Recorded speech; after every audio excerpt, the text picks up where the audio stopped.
सर्वांना.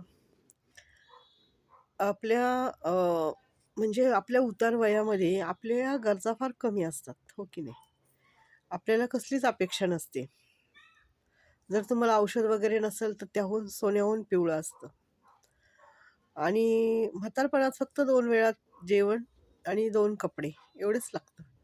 कारण का कपडे असे साठवून ठेवण्याची काही गरज नसते, नाही का? तर जेव्हा आपल्या मुलांची लग्न होतात, मुलं किंवा सुना किंवा जावई हे किंवा मुलींची लग्न होतात, तर कोणी ना कोणी आपल्याला त्यांच्या घरामध्ये उगाच नाही ठेवून घेत, नाही का? उगाच नाही बोलवत, की "ये ना, ये ना, ये ना." त्यांचा काहीतरी हेतू असतो, मतलब असतो. त्यांच्या घरात एक आधार पाहिजे असतो एका स्त्रीचा, हो की नाही?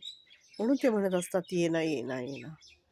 तर अशा आधार म्हणजे त्यांची गरज आहे म्हणून ते आपल्याला बोलवतात. पण ज्यावेळेस आपली गरज असते तेव्हा ते आपल्याशी कसे वागतात ना. त्यामुळं माणसाच्या म्हातारपणात स्वाभिमान हा असला पाहिजे. लाचारी नको, पण स्वाभिमान पाहिजे आणि तुम्हाला तुमचं हक्काचं घर पाहिजे.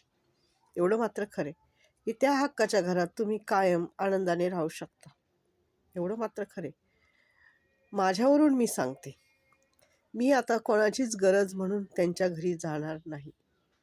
तुम्ही तिथे 15,000 द्या, 20,000 द्या, 25,000 द्या, 30,000 द्या आणि तुम्ही तुमची काळजी करणारी बाई ठेवा, नाही का? सर्व घराची काळजी तुमची, तुमच्या लेकरांची सगळं काळजी करणारी ठेवा. कारण संसार तुमचा आहे, हो की नाही? आणि तुम्ही तुमचा संसार केला पाहिजे, जबाबदाऱ्या घेतल्या पाहिजे. किती दिवस दुसऱ्यांवर अवलंबून राहणार? किती दिवस दुसऱ्यांवर जबाबदारी ढकलणार? हे चुकीचं आहे, हो की नाही? आता मीच 8 वर्ष, 9 वर्ष खूप जबाबदारी घेतली. आता नको. आता मी थकलेली. जबाबदाऱ्या घेऊन मला शिव्याच भेटल्या.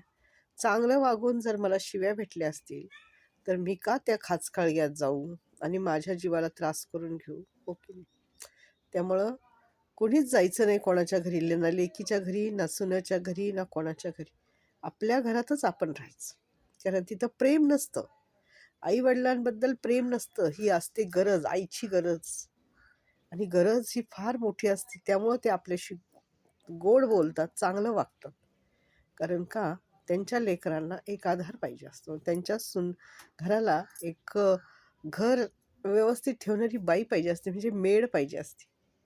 आणि म्हणून ते आपल्याला म्हणतात, "जाऊ द्या 2 वेळेसचं जेवेल, काय तेव्हा?"